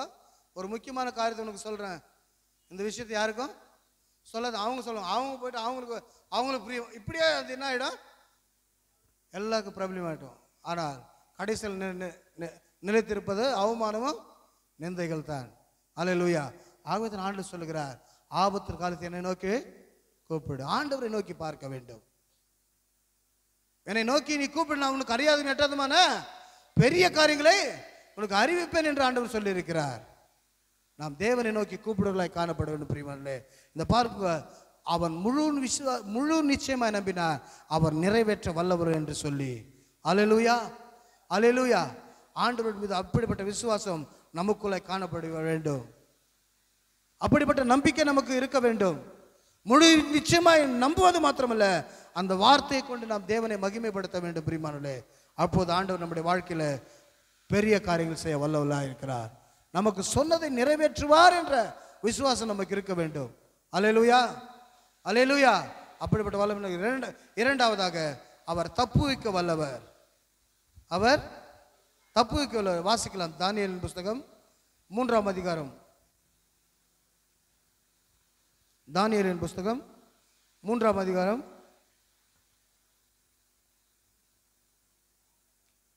5ஆம் வசனத்தை வாசிக்கலாம்.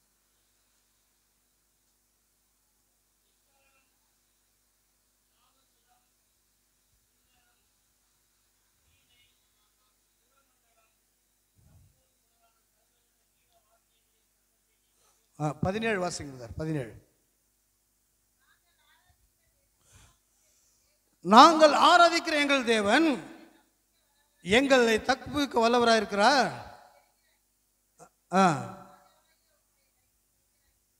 ஒரே ஒரு விசுவாச வார்த்தை. இந்த ஷாத்ராக் மேஷக் ஆபேத்நேகோ என்ன சொல்லுகிறார்கள்? நாங்கள் ஆராதிக்கிற எங்கள் தேவன் எங்களை தப்புவிக்க. ஒரே ஒரு திட நம்பிக்கை நம்ம இருக்க வேண்டும் பிரியமானவர்களே.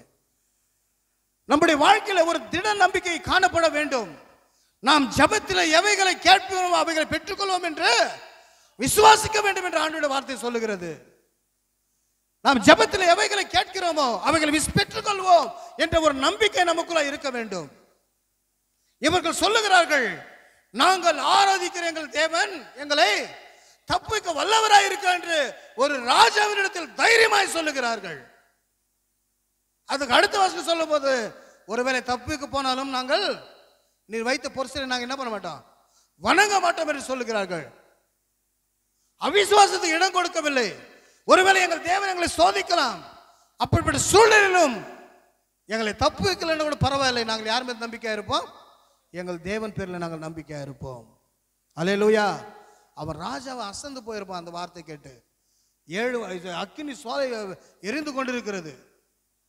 ஏன் இப்படிப்பட்ட பயப்படவில்லை இவர்கள் என்று சொல்லி அவன் கொஞ்ச நேரம் யோசித்திருப்பான்.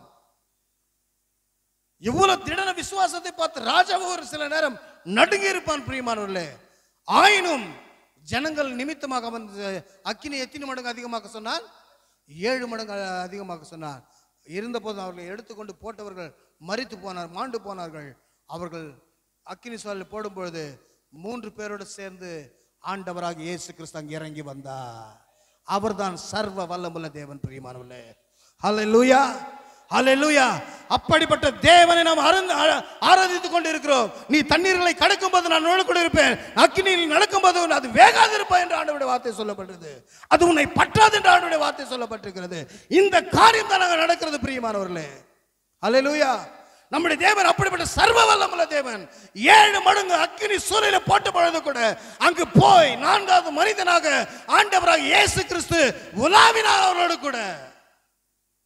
ஏதோ ஏசி ரூம்ல உலாவது போல உலாவி கொண்டிருக்காங்க அங்க.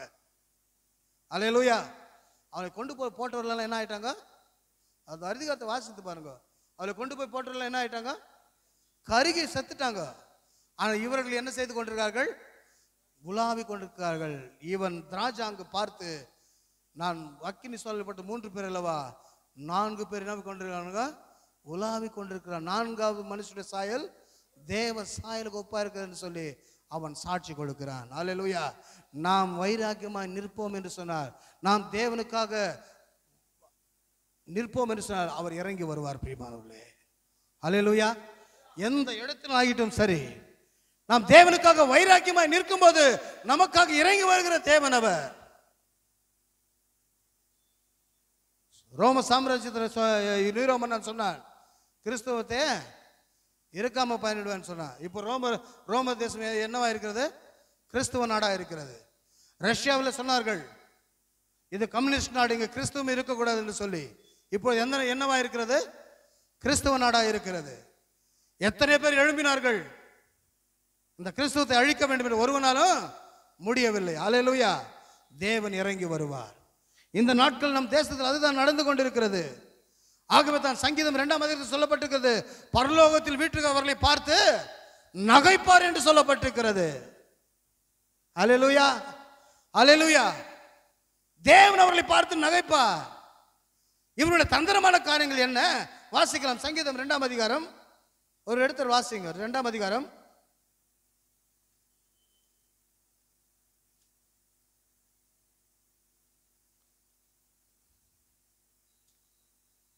1ஆம் வசனத்திலிருந்து வாசிக்கும்.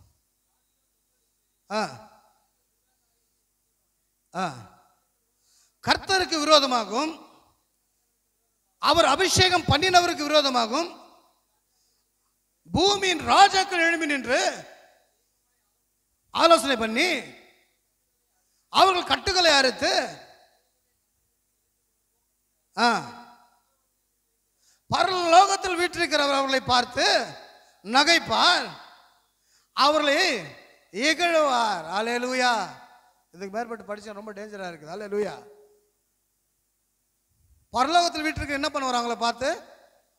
இப்ப என்ன இப்ப நடந்து கொண்ட காரியம் என்ன? ஒரு கிறிஸ்துவ கூட தேசத்துல இருக்கக்கூடாது என்று முடிவெடுக்கிறார்கள். எங்கு பார்த்தா சட்டங்கள் மாற்றி எழுதுகிறார்கள். கிறிஸ்தவர்கள் இருக்கக்கூடாது, ஆராதிக்க மனம் திரும்பல இருக்கக்கூடாது என்று சொல்லுகிறார்கள். ஆண்டு சிம்பிளா சொல்றாரு, பரலோகத்தில் இருக்கிறவர்களை பார்த்து நகைப்பா. அவருடைய ஆலோசனை எல்லாம் இது பாருங்க. அவர் என்ன நினைக்கிறாங்க? அவர்களை கட்டுகளை அரித்து அவர்களை கயிறுகளை நம்மை விட்டு ஒன்றுமே நடக்காது பிரியமானவர்களே. அல்லேலூயா. அவர் சர்வ வல்லமுள்ள தேவன். அல்லேலூயா. பூமி அசைத்துட்டாரு, ஒண்ணுமே யாரும் ஒன்றும் பண்ண முடியாது. கடலை கொந்தளிக்க பண்ணுகிறவர் அவர். அல்லேலூயா. ராஜாக்களை தள்ளி ராஜாக்களை ஏற்படுத்துகிற தேவன் அவர். ஏன் என்று சொல்ல, அவர் ராஜாதி ராஜாவாய் வீற்றிருக்கிறார். அவர் கர்த்தாதி கர்த்தாவாய் இருக்கிறார். அல்லேலூயா. ஜனங்கள் கொந்தளித்து ஜனங்கள் விரோதமான காரியத்தை சிந்திப்பான என்று வேதம் சொல்லுகிறது. கர்த்தருக்கு விரோதமாகவும் தாம் அபிஷேகம் பண்ணினவருக்கு விரோதமாகவும் பூமியை ராஜாக்கள் எழும்பி நின்று அதிகாரிகள் ஏகமாய் ஆலோசனை பண்ண. எல்லா இடத்திலும் ஆலோசனை பண்ணி கொண்டு இருக்கலாம். நீ என்ன ஆலோசனை பண்ணாலும் உன்னை பார்த்து ஆண்டவர் பரலோகத்தில் வீட்டிற்கு உன்னை பார்த்து நகைத்து கொண்டிருக்க. அல்லோ எனக்கு அன்பானவர்களே, அல்லேலூயா. அவளை பார்த்து நகைத்து கொண்டிருக்கிற ஆண்டவர். யாருடைய அவர்கள் மண், தேவன் உங்களை மண் என்று நினைவு கூற என்று வேதம் சொல்லுகிறது. மண்ணு போய் தேவன்கிட்ட மோத முடியுமா? அல்லேலூயா. மனுஷன் தன்னை உண்டாக்கினவரை நோக்கி ஏன் என்னை சிருஷ்டித்தா என்று கேட்க முடியுமா என்று வேதம் சொல்லுகிறது. தன் தாயை பார்த்து ஏன் என்னை பெற்றா என்று கேட்க முடியுமா? ஆண்டவர் இப்படிப்பட்ட சதிகளை தீட்டுகளை பார்த்து பரலோகத்தை விட்டிருக்கிறவர் நகைப்பார் என்று வேதம் சொல்லுகிறது. அல்லேலூயா. ஏன் என்று சொன்னால் நம் தேவன் தப்புவிக்க வல்லவர். நம் தேவன் தப்புவிக்க வல்லவர். அவர் எரிகிற அக்கினி சோலைக்கும் ராஜாவுக்கு உம்முடைய கைக்கும் எங்களை தப்புவிப்பார் என்று அவர்கள் விசுவாசம் அறிவித்தார்கள்.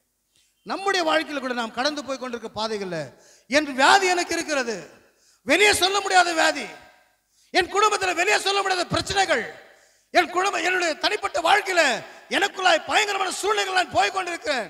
என் மனைவிக்கும் தெரியாது, என் கணவருக்கும் தெரியாது, என் பிள்ளைகளுக்கும் தெரியாது, என் இளைஞர் பந்தவர்களுக்கும் தெரியாது என்று நீ நினைத்து கொண்டிருக்கலாம். ஆனால் ஆண்டவர் உன்னை பார்த்து சொல்லுகிறார், என்னை நோக்கி கூப்பிடு, நான் உன்னை தப்புவிக்க வல்லவராய் இருக்கிறேன். அல்லேலூயா. அல்லேலூயா. எந்த சூழ்நிலை மாற்ற அவரால் முடிய கூடாத காரியம் ஒன்றுமில்லை. அல்லேலூயா. இல்லாதவர்கள் இருக்கிறவனமாக பேர் சொல்லி அழைக்கிற தேவன் நம்முடைய தேவன். அப்படிப்பட்ட தேவனை நாம் ஆராதித்துக் கொண்டிருக்கிறோம். எல்லாவற்றையும் புதிதாக, இது நான் சகலவற்றையும், அது எல்லாவற்றையும் புதிதாக்கணும் வெறும் வார்த்தை மாத்திரமல்ல, உன் சரீரத்தில் காணப்பட எல்லா இன்னர் பாடிஸ்களுக்கு எல்லா அவயங்களும் எல்லா விதமான காரியங்களும் அவர் புதிதாக்க வல்லமல்ல தேவன் அவர். அல்லேலூயா. அல்லேலூயா. அவர் நாடி நரம்புகளுக்குள்ளாக தம்முடைய வல்லமை அனுப்புகிற தேவன் அவர். அவரால் கூடாத காரியம் ஒன்றுமே கிடையாது. அல்லேலூயா. அல்லேலூயா. ஆகவே நாம் கூட இப்படிப்பட்ட சூழ்நிலையில் நாம் என்ன செய்ய வேண்டும்? தேவனுக்கு சாட்சிகளாய் இருந்து நம்மை தப்புவிக்க வல்லவர் என்பதை விசுவாசிக்க வேண்டும். மூன்றாவதாக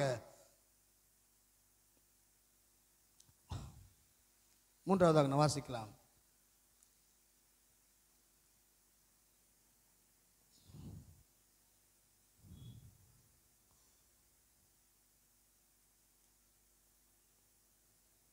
பதிமூன்றாம் வசனத்தை வாசிக்கலாம். அது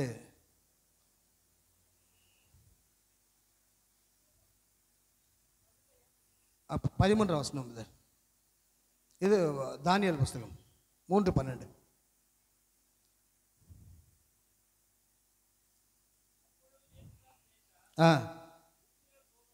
உக்கிரம் கோபம் கொண்டு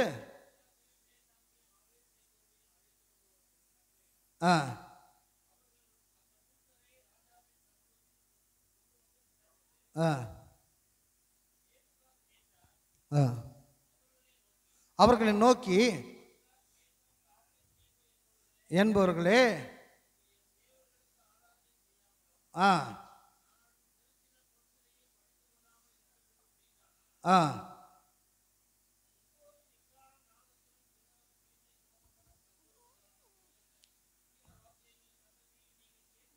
ஆ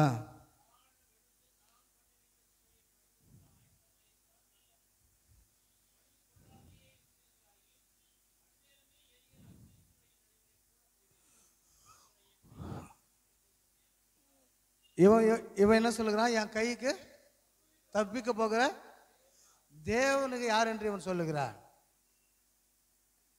இதுதான் இந்த நாட்களில் நடந்து கொண்டிருக்கிற காரியங்கள். உங்களை எங்கள் கைக்கு தப்பிக்கிற யாருமே கிடையாது என்று சொல்லிக் கொண்டு தெரிந்து கொண்டிருக்கிறார்கள். அப்படிப்பட்ட அக்கினி சுவாலைக்கு ஆண்டவர் நம்ம என்ன பண்ணிட்டாரு? தப்பித்தார். இவங்கெல்லாம் ஏமாத்திரம். அல்லேலூயா. நீரோ மன்னனே ஒன்றும் இல்லாமல் செய்து விட்டார். பெரிய பெரிய ராஜ்யங்களை ஆண்டவர்கள், பெரிய பெரிய தலைவர்கள் எல்லாம் எழுப்பினார்கள். மகா அலெக்சாண்டர் எழுப்பின ஒரு காலகட்டத்தில் பார்க்கும்போது எல்லாரும் ஒன்றுமில்லாமல் போனார்கள். அல்லேலூயா. ஆனால் வேதம் இவன் சொல்லுகிறான், என்னுடைய கைக்கு தப்பிக்க போகிற தேவன் யார் என்றான். அல்லேலூயா. அதே மனுஷன் என்ன சொல்றான் பாருங்க, வாசிக்கலாம் ஒரு வசனம்.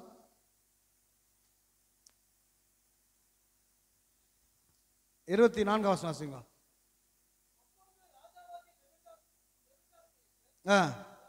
பிரமித்து தீவிரமா எழுந்திருந்து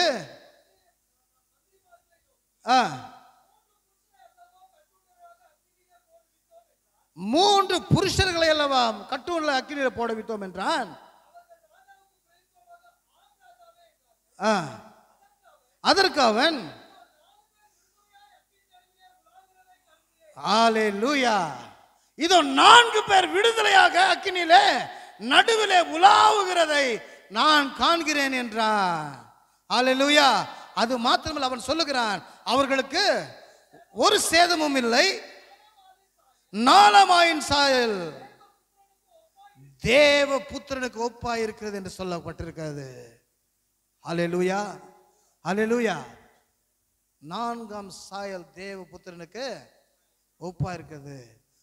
இயேசு கிறிஸ்து வெளிப்படுவதற்கு முன்பதாகவே அவர் இறங்கி வந்து அக்கினி சாலையிலே தன் பிள்ளைகளை மீட்டெடுத்ததை நான் பார்க்க முடியும். பிரியமானவர்களே, அல்லேலூயா. இவன் சாட்சி கொடுக்கிறான். உங்களை என் கைக்கு தப்புக்க போகிற தேவன் யார் என்று கேட்ட மனுஷன் இப்போது சொல்லுகிறான், 4ஆம் மனுஷனுடைய சாயல் தேவ புத்திரனுக்கு ஒப்பா இருக்கிறது என்று அவன் சொல்லுகிறான். அல்லேலூயா. 4ஆம் ஆளின் சாயல் எப்படி இருக்குதா? தேவ புத்திரனுக்கு ஒப்பா இருக்குது என்று அவன் சொல்லுகிறான். அல்லேலூயா. அவன் தேவனுடைய புத்திரர் இறங்கி வந்தார். அல்லேலூயா. அல்லேலூயா. இப்ப தப்பு வைக்க போகிறவன் யார் என்று கேட்டவன் என்ன சொல்றான்? அவன் உலாவுகிறதை பார்த்து ஆச்சரியப்பட்டு அதுக்கு அடுத்ததாக அவன் சொல்லுகிறான். அடுத்த வசனம் வாசிங்க.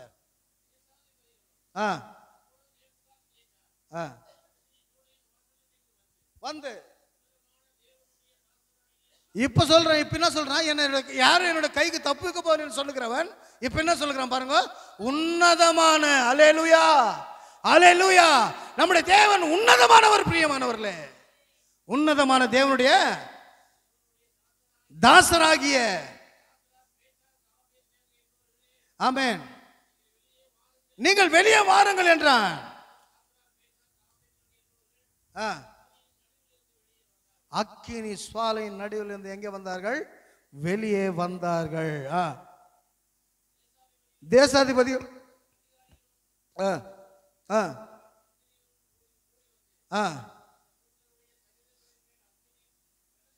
அந்த புருஷனுடைய சரீரங்கள் மேல் அக்கினி பெலன் செய்யாமலும் அவருடைய தலைமயிர் கருகாமலும் அவருடைய சால்வை சேதப்படாமலும் அக்கினியின் மனம் அவரிடத்தில் வீசாமலும் இருந்ததை கண்டார்கள், ஆச்சரியப்பட்டார்கள்.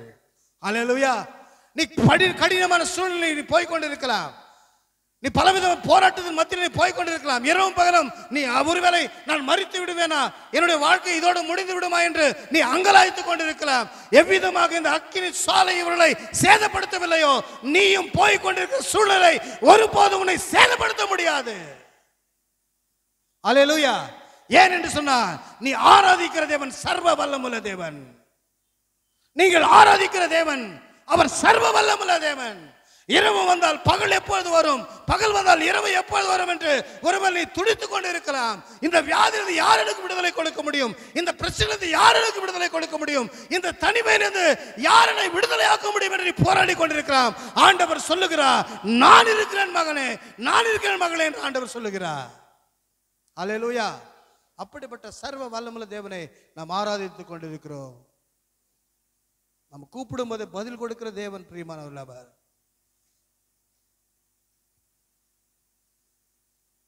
நம்மை நோக்கி கூப்பிட யாவருக்கும் அவர் சமீபமாக இருக்கிறார் என்று சொல்லப்பட்டிருக்கிறது. நாம் அவரை நோக்கி கூப்பிடும் போது அவர் சமீபமாக இருக்கிறார். ஹல்லேலூயா. ஒத்தாசை வருதும் பர்வதங்களுக்கு நேராக என் கண்களை ஏறெடுப்பேன், வானத்தையும் பூமி படைத்த கர்த்தரிடத்திலிருந்து எனக்கு ஒத்தாசை வரும். ஹல்லேலூயா. இந்த வலது பக்கம் இடது பக்கம் இல்லை, எந்த பக்கத்துல நமக்கு சகாயம் வராது. ஆண்டவர் இடத்திலிருந்து ஒத்தாசை வரும். பிரியமானவர்களே, வானத்தையும் பூமியும் படைத்த கர்த்தரிடத்திலிருந்து நமக்கு என்ன வரும்? ஒத்தாசை வரும். ஹல்லேலூயா. நாம் அவரை நோக்கி பார்ப்போம். அவர்கள் அவரை நோக்கி பார்த்தார்கள், அவர் முகங்கள் பிரகாசமடைந்து அவர் முகங்கள் வெட்கப்படவில்லை என்று சொல்லப்பட்டிருக்கிறது. ஹல்லேலூயா. நம்ம முகங்களை வெட்கமடையாமல் செய்கிற ஒரு தேவன் என்று சொன்னால் அது நம்முடைய தேவனாய் கர்த்தர் மாத்திரமே. ஹல்லேலூயா. ஹல்லேலூயா. ஆண்டவர் சொல்லுகிற ஆபத்து நாளிலே நீ சோர்ந்து போவாயினால் உன் பலன் குறுகினது என்று ஆண்டவர் சொல்லுகிறார். ஆபத்து வரும்பொழுது நாம் என்ன செய்ய வேண்டும்? அவரை நோக்கி பார்க்க வேண்டும். நீ காலாட்களோடு ஓடும்போது உன்னை இலைக்கு பண்ணினாய் என்றால் குதிரைகளோட எப்படி ஓடுவாய் என்று ஆண்டவர் கேட்கிறார். கொஞ்சம் பலன் இருக்கும் பொழுது உன்னால் தேவனுக்காக வாழ முடியவில்லை என்று சொன்னார், தேவனுடைய காரியங்களுக்குள்ளாக நீ ஜீவிக்க முடியவில்லை என்று சொன்னார், உனக்கு வயது செல்லும் போது அல்லது உனக்கு முதிர் வயது அல்லது ஒரு இயலாமை வாக்கும்போது நீ என்ன செய்வாய் என்று ஆண்டவர் கேட்கிறார். அதுதான் ஆண்டவர் சொல்லுகிறார், நீ காலாட்களோடு ஓடும்போது உன்னை இளைக்க பண்ணினாய் என்று சொன்னால் குதிரைகளோட நீ எப்படி சேர்ந்து ஓடுவாய் என்று கேட்கிறார். பிரியமானவர்களே, நாம் தேவனுக்காக வைராக்கியமாய் நிற்கும் போது தேவன் நமக்காக வைராக்கியமாய் நிற்கிற தேவனாய் இருக்கிறார். அல்லேலூயா. அல்லேலூயா. அது மாத்திரமல்ல, அவர்களை பரிசோதித்து பார்த்து அவர்களுடைய தலைமயிர் கருகாமலும் அவருடைய சால்வைகள் சேதப்படாமலும் அக்கினி மனம் அவரிடத்தில் வீசாமல் இருந்ததை கண்டார்கள். அல்லேலூயா. அல்லேலூயா. இந்த வில்லேஜ்லலாம் நீங்கள் போய் பார்க்க முடியும். கொஞ்ச நேரம் அடுப்பு நடியில் போய் வேலை செய்து வரும்போது அவங்க வஸ்திரால என்ன ஸ்மெல் வரும்? புகை வாசனை வரும். ஆனால் இங்கே பார்க்கும்போது 7 மடங்கு அக்கினி சுவாலை போடப்பட்ட அதுக்குள்ளாக போய் வெளியே வந்த போது அவர் சால்வைகள் அவர்கள் என்ன வஸ்திரங்கள் ஒன்றுமே ஆகவில்லை, அவரிடத்தில் எந்த மனமும் வீசவில்லை. அந்த பாருங்க, அந்த மனம் அக்கினியின் மனம் அவரிடத்துல வீசவில்லை என்று வேதம் சொல்லுகிறது. எந்த அளவுக்கு அவங்க டெஸ்ட் பண்ணிருக்காங்க, எந்த அளவுக்கு அவள் ஆராய்ச்சி செய்து பாருங்கள் பிரியமானவர்களே. அப்போது என்ன சொல்லுறாங்க பாருங்க, 28ஆம் வசனம் வாசிங்க.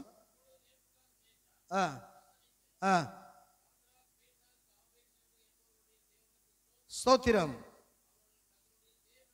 அவர்கள் தங்கள் தேவனை தவிர வேறொரு தேவனை சேவித்து பணியாமல் அவரையே நம்பி ராஜாவின் கட்டளை தள்ளி ஒப்பு கொடுத்ததினால்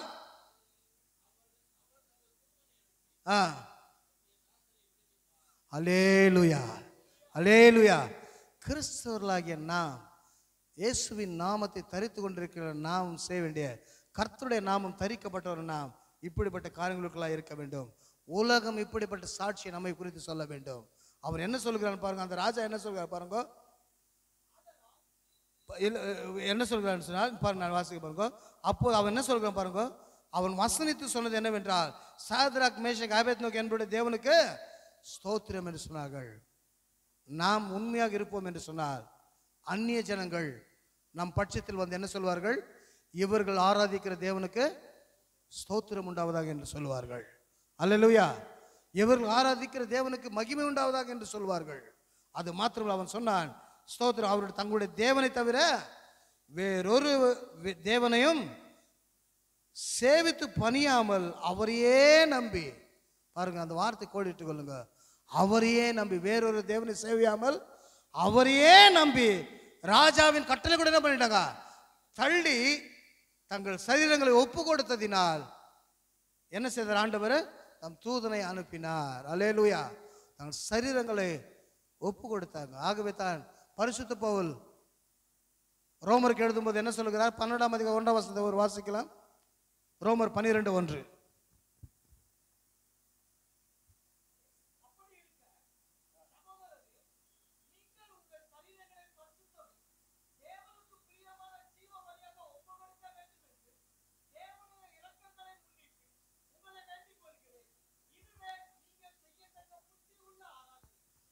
இந்த வசனம் என்ன சொல்லுகிறது, அப்படி இருக்க சகோதரரே நீங்கள் உங்கள் சரீரங்கள் என்ன பண்ணுமா, பரிசுத்தமும் தேவனுக்கு பிரியமான ஜீவபலியாக ஒப்பு கொடுக்க வேண்டும். இதுவே தேவனுடைய இரக்கங்களை முன்னிட்டு உங்களை வேண்டிக் கொள்கிறேன், இதுவே நீங்கள் செய்யத்தக்க ஒரு புத்தியுள்ள ஆராதனை இருக்கும் என்று சொன்னார். அது என்னவென்று சொன்னார், நம்முடைய சரீரங்களை தேவனுக்கு பரிசுத்தமும் பிரியமான ஜீவபலியாக ஒப்பு கொடுக்க வேண்டும். அல்லேலூயா, அல்லேலூயா. இந்த சேத்ராக் மேஷக் ஆபேத்நேகோ என்பவர்கள் தங்கள் சரீரங்களை யாருக்கு ஒப்பு கொடுத்தாங்க, தன் தேவனுக்கு ஒப்பு கொடுத்தார்கள். அவர் தப்புக்கலான்னு பரவாயில்ல. ஆனால் இங்கே பரிசுத்த பவுல் சொல்லுகிறார், ரோமருக்கு எழுது நிருபத்தில் சொல்லுகிறார், ரோம சபைக்கு எழுதுகிறார், அப்படி இருக்க சகோதரர் நீங்கள் உங்கள் சரீரங்களை பரிசுத்தமும் தேவனுக்கு பிரியமான ஜீவபலியாக ஒப்பு கொடு என்று ஆண்டு சொல்லுகிறார். நம்முடைய சரீரங்களை நாம் தேவனுக்கு ஜீவபலியாக ஒப்பு கொடுக்க வேண்டும். We have to submit our bodies as a living sacrifice. Hallelujah, hallelujah. நாம் ஜீவ பலியாக ஒப்பு கொடுக்க வேண்டும். அது மாத்திரமல்ல, அவர் கெஞ்சுகிறார், அவளை பார்த்து என்ன சொல்லுகிறார், தேவனுடைய இரக்கங்களை முன்னிட்டு உங்களை வேண்டிக் கொள்கிறேன் என்று சொல்லுகிறார். அல்லேலூயா, அல்லேலூயா. அப்படி என்று சொன்னால் நாம் தேவனுக்கு நம்முடைய சரீரங்களை படைக்கும் பொழுது, ஜீவ பலியாக ஒப்பு கொடுக்கும் போது அது என்னவாய் மாறுகிறது, புத்தியுள்ள ஆராதனையாக மாறுகிறது. அல்லேலூயா, அல்லேலூயா. ஆகவே ஆண்டவர் சொல்லுகிறார், நீங்களே தேவன் தங்களுடைய ஆலமா இருக்கிறன்னு சொல்லப்பட்டிருக்கு. வாசிக்கலாம் 3:16, 1 கொரிந்தியர் 3ஆம் அதிகாரம் 16ஆம் வசனத்தை வாசிக்கலாம். 1 கொரிந்தியர் 3ஆம் அதிகாரம் 16ஆம் வசனம். நீங்கள் தேவனுடைய ஆலயமாய் இருக்கிறீர்கள் என்றும் தேவனுடைய ஆவி உங்களில் வாசமாய் இருக்கிறது என்றும் அறியாதிருக்கிறீர்களா? ஒருவன் தேவனுடைய ஆலயத்தை கெடுத்தா தேவன் அவனை கெடுப்பார். அல்லேலூயா. தேவனுடைய ஆலயம் பரிசுத்தமா இருக்குது. அப்படி என்றால் நீங்களே அந்த ஆலயம் என்று ஆண்டவர் நம்மை பார்த்து சொல்கிறார். We are the mobile churches. நடமாடுகிற சபைகள் யார்? நாம் தான். ஆலயங்களே, தேவ ஆலயங்களே துதிக்கும் ஆலயங்கள் என்று ஒரு பாடல், பழைய பாடல் இருக்கிறது. நாம் தான் யார்? நடமாடுகிற ஆலயங்களாக காணப்படுகிறோம். ஆகவே தான் இந்த வசனம் சொல்லுகிறது, நீங்கள் தேவனுடைய ஆலயமா இருக்கிறீர்கள் என்றும் தேவனுடைய ஆவி உங்களில் வாசமா இருக்கிறது நீர் அறியாதிருக்கிறீர்களா? ஒருவன் தேவனுடைய ஆலயத்தை கெடுத்தால், தன் வாழ்க்கையை கெடுத்து கொண்டால் ஆண்டவர் என்ன பண்ணுவார்? அவனை கெடுத்து விடுவார். அல்லேலூயா. அது பரிசுத்த ஆலயமா இருக்கிறது. அல்லேலூயா, அல்லேலூயா. பரிசுத்தமா இருக்காது. நீங்கள் அந்த ஆலயம் என்று ஆண்டவர் சொல்லுகிறார். நம்முடைய ஆலயத்தை எந்த ஒரு காரியத்தினால் நாம் கெடுத்துக்கொள்ள கூடாது. குடியினாலும், வெறியினாலும், பாலினாலும், புகையினாலும், பலவிதமான லாகிரி வஸ்துக்களினாலும் நம்முடைய சரீரத்தை நாம் கெடுத்துக்கொள்ளக்கூடாது பிரியமானவர்களே. ஏனென்று சொன்னால் அது தேவன் நமக்கு கொடுத்த பரிசுத்த ஆலயமாக இருக்கிறது. அல்லேலூயா. ஆகவே தான் பரிசுத்த பவுல் சொல்கிறார், உங்கள் சரீரங்களை ஜீவபலியாக ஒப்பு கொடுங்க, இதுவே நீங்கள் செய்யத்தக்க புத்தியுள்ள ஆராதனை என்று சொல்லப்பட்டிருக்கிறது. ஆகவே நாம் என்ன செய்ய வேண்டும்? நம்முடைய சரீரங்களை தேவனுக்கு ஜீவபலியாக ஒப்பு கொடுப்போம். அவரால் கூடாத காரியம் ஒன்றுமில்லை. அவர் சர்வ வல்லமுள்ள தேவன். அல்லேலூயா. ஆபிரகாமுக்கு, ஈசாக்கு, யாக்கோபுக்கும் சர்வ வல்லமுள்ள தேவன் என்பதை காண்பித்த தேவன். யோசுவாவின் ஜபத்தை கேட்டு சூரியனை சந்திரனை வானத்தில் நிறுத்தி வைத்த தேவன். ஷாத்ராக் ஷாத்ராக் மேஷக் ஆபேத்நேகோவுடைய விசுவாசத்தை பார்த்து அவர்களுக்காக இறங்கி வந்த தேவன் இன்றைய தினத்தில் நமக்காக இறங்கி வர அவர் வல்லமுள்ள தேவனாக இருக்கிறார். அல்லேலூயா. அந்த குருடருக்கு சுகம் கொடுத்த தேவன் நம்மை சுகமாக்க அவர் வல்லமுள்ள தேவனாக இருக்கிறார். இந்த காலம் நம்மை பார்த்து கூட நமக்காக கூட அவர் வைராக்கியமாக இறங்கி வர வல்லமுள்ளா இருக்கிறார். பிரியமானவர்களே, ஆனால் ஒன்றே ஒன்று, நாம் என்ன செய்ய வேண்டும்? ஆண்டவருக்கு நம்ம ஒப்பு கொடுத்து அவருக்கு கீழ்ப்படிந்து நடக்கும்போது கர்த்தர் நம்முடைய வாழ்க்கையில் பெரிய காரியங்களை அவர் செய்வார். அல்லேலூயா, அல்லேலூயா. ஏனென்று சொல்ல அவர் சர்வ வல்லமுள்ள தேவன். அவரால் கூடாத காரியம் ஒன்றும் இல்லை. இந்த ஜனங்களைப் போல நாமும் வைராக்கியமாக இருப்போம். அது மாத்திரமல்ல, எல்லாவற்றையும் பார்க்கிறோம், நாமே தேவனுடைய ஆலயம் என்பதை நாம் மறவாமல் இருப்போம். எல்லா காரியத்தில் அதை சரீரத்தை பரிசுத்தமாய் பாதுகாத்துக் கொள்வோம். அதுக்கேற்ற கிருபைகளை ஆண்டு நமக்கு தந்தருள்வாராக. அல்லேலூயா. கர்த்தர் தாம் இந்த வார்த்தைகளை ஆசீர்வதிப்பாராக. நாம் எல்லோரும் கண்களை மூடி நாம் ஜெபிக்கலாம். அல்லேலூயா. கண்களை மூடி நாம் ஜெபிக்கலாம். அல்லேலூயா. பிரியமானவர்களே, இந்த நேரத்தில் நாம் தேவன் நம்மோடு கூட பேசியிருக்க, என்னோடு கூட ஆண்டவர் பேசினார், நம்மோடு கூட ஆண்டவர் பேசியிருக்கிறார். இந்த நேரத்தில் விசேஷமாக நாம் தேவனை நோக்கி பார்க்கலாம். ஆண்டவரே, அப்பா, இந்த நீர் சர்வ வல்லமுள்ள தேவன் என்பதை நாங்கள் பார்த்தோம். ஆண்டவரே, அப்பா, ஆபிரகாம் வாழ்க்கையில் நீர் செய்த நன்மைகளுக்காக ஸ்தோத்திரம். அவன் உம்மை நம்பி விசுவாசத்தில் வல்லவனான ஆண்டவரே, அதுபோல் எங்களையும் மாற்றும். அந்த குருடர்கள் விசுவாசிக்கிறேன் என்று சொன்னார்கள் ஆண்டவரே. அது மாத்திரமல்ல, ஷாத்ராக் மேஷக் ஆபேத்நேகோ ஆண்டவரே உம்மீது விசுவாசம் வைத்தார்கள் ஆண்டவரே. அவருடைய சரீரங்களை தங்களுக்கு ஒப்பு கொடுத்தார்கள் ஆண்டவரே. அக்கினிக்கு இரையாக ஒப்பு கொடுத்தார்கள். ஆனால் நீர் இறங்கி வந்து அவரை காப்பாற்றி சாட்சியாக நிறுத்தினீர் அப்பா. உலகம் சாட்சி கூறும்படியாக. அது மாத்திரமல்ல, ஷாத்ராக் மேஷக் ஆபேத்நேகோவின் தேவனே உண்மையான தேவன் என்பது அந்த நேபுகாத்நேச்சர் சொல்லத்தக்கதாக நீ செய்தீர் ஆண்டவரே. ஓகே, நன்றி. அது மாத்திரமல்ல தகப்பனே, எங்கள் சரீரங்களை ஜீவபலியாக ஒப்பு கொடுக்க சொல்லுகிறேன். இதுவே நாங்கள் செய்யத்தக்க புத்தியில் ஆராதனை என்று சொல்லியிருக்கிறேன். ஏனென்று சொன்னால் அது என்னுடைய ஆலயமாக இருக்கிறபடினால் அதை அப்படி கொடுக்க சொல்லுகிறப்பா. நாங்கள் அப்படியாக கொடுக்க உதவி செய்வீராக. எங்களை பரிசுத்தப்படுத்திக் கொள்ள உதவி செய்வீராக. தன் பாவங்களை மறைக்கன் வாழ்வடைய மாட்டான், அவைகள் அறிக்கை செய்து விட்டு விடுகிறவன் இரக்கம் பெறுவான் என்று சொன்னீரே. நாங்கள் அப்படியாக ஜீவிக்க எங்களுக்கு உதவி செய்யும். வந்த ஒவ்வொரு பிள்ளைகள், சிறு பிள்ளைகள் முதற்கொண்டு பெரியவர்களுக்கு இயேசு கிறிஸ்துவின் நாமத்தினால நீர் ஆசீர்வதிப்பீராக தகப்பனே. ஒவ்வொரு நீர் ஆசீர்வதிப்பீராக.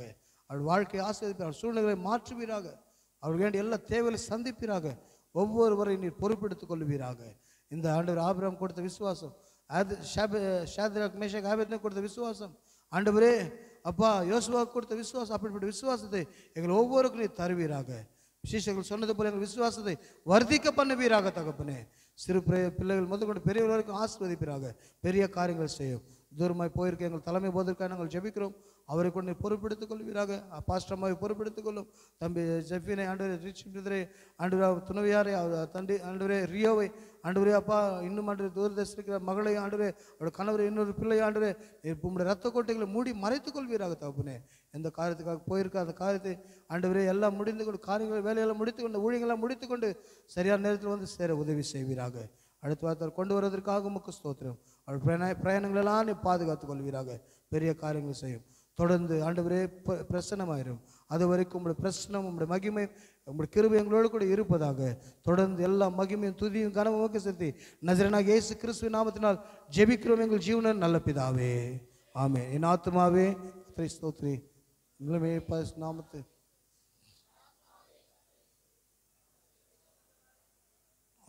நமது ஆண்டவராகிய இயேசு கிறிஸ்துவின் கிருபையும் பிதாவாகிய தேவனுடைய அன்பும் பரிசுத்த ஆவியினுடைய அந்யோன்ய ஐக்கியமும் சந்தோஷம் சகோசம் நம் அனைவரோடும் சகல பரிசுத்தவான்களோடும் மெயின்லேண்ட் போயிருக்கிற அவருடைய தாசுகளோடும் இன்றைக்கும் என்றைக்கும் சதாக்கம் அவரோடு கூட அவர் வருகை வரைக்கும் நிலைத்திருப்பதாக. ஆமென். ஹல்லேலூயா, ஹல்லேலூயா, ஹல்லேலூயா.